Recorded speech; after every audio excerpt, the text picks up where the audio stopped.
Bonjour, Alex Valverde, maquilleur chez Max Factor. Aujourd'hui, j'ai Joyce comme modèle.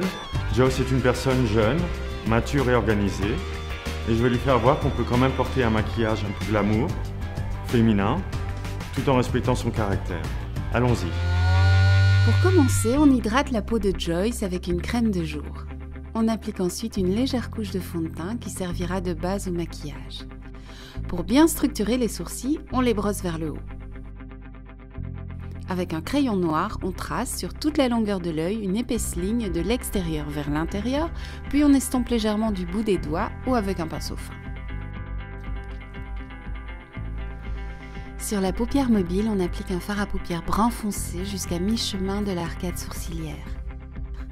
L'arcade sourcilière, elle-même, est éclairée avec le coloris plus clair, que nous utilisons également à l'intérieur de l'œil. On utilise à nouveau le fard à paupières brun foncé sous le bord des cils inférieurs. Maintenant que la base est en place, on accentue la profondeur en traçant une fine ligne noire à l'eyeliner liquide au ras des cils.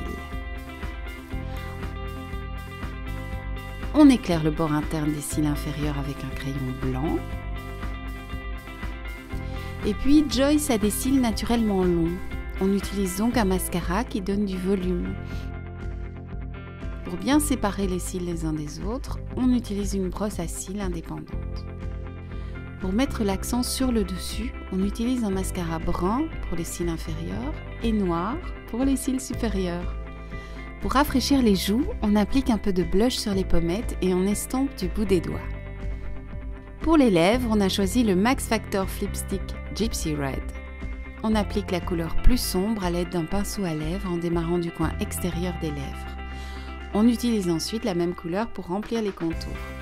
La couleur dorée, plus claire, est appliquée au milieu des lèvres pour accentuer le volume et la profondeur.